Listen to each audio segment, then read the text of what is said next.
Hey everybody, it's Jay here, and I'm going to be doing a quick video for you guys on how to remove this drive sprocket from your 66cc engine. And the reason I'm doing the video is because a few of my viewers had asked me how to remove it. And the way you remove it is very much the same way you remove the clutch and drive gear from the engine, using this tool right here. So a few of the things you're going to need is a socket wrench, a 19mm socket, a 14mm socket, and an M10 nut like this one. This is the one that they use to hold the wheel on your bike. If you don't already have one, a magnetic pen tool. You can get these anywhere at any home improvement store. Vice grips like this, or combination wrenches. And that's it. So the first thing you're going to need to do is remove this nut from the sprocket.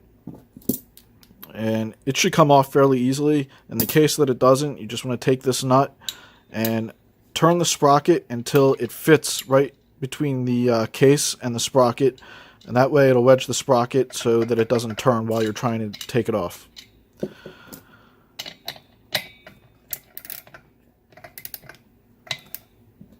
I'll just take it and try and wedge it in here. You can hold it in by hand, it'll catch, and you just remove it.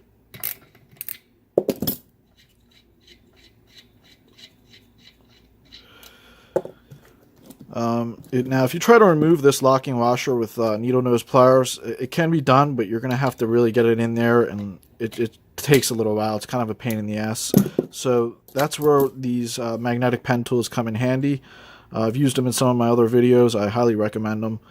Just put it in there and it comes right out really easily.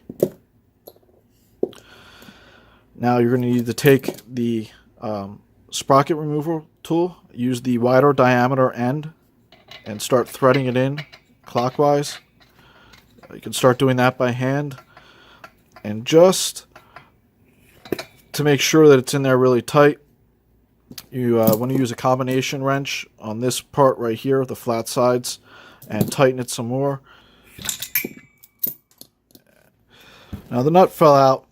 Sometimes it falls in place perfectly. Other times you got to sit there messing with it just to get it to stay in place. But I can feel that this tool is in there really well.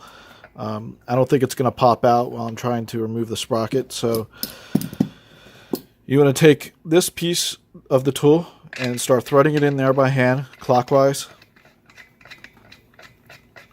until it stops.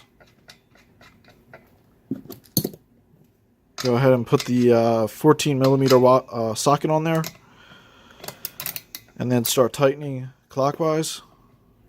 And I can already feel that after a few turns the sprocket is loose, and it's probably just going to come off by hand. That's all there is to it. It just comes right off. And one thing you want to be careful of is not to lose this woodruff key that's right here. You can see that. It's really small, so just make sure you don't lose it, because you're going to need it to put the sprocket back in. And you can easily do that by hand. Put the curved side of the key into the keyway.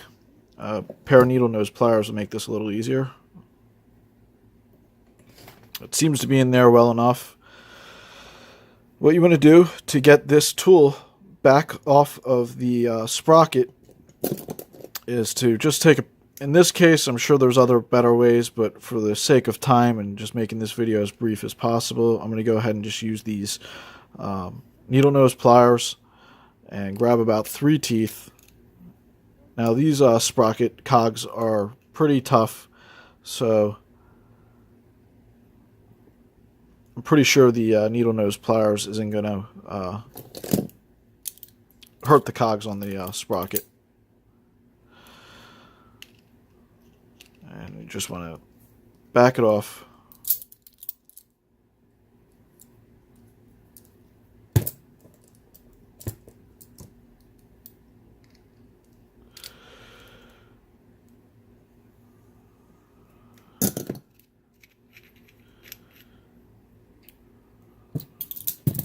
Now you want to take the sprocket with this side facing towards the engine and line it up with the key. You'll see this keyway right here in the sprocket. You just want to line that up with the key and slide it on. Take the locking washer, drop it in there, take this nut, tighten it by hand. Now using the 19mm socket,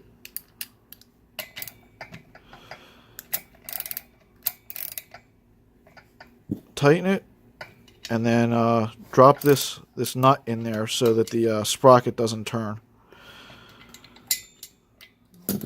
That's where you want it to be. You can see that the nut just dropped right in there the way I wanted it to before.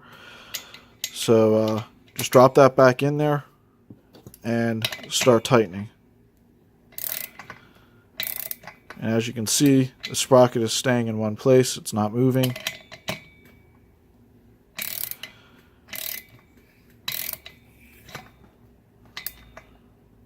And if it moves a little bit, the sprocket and the nut will get caught on this side. And you don't want to over tighten it. You know, you'll get a good feel for it.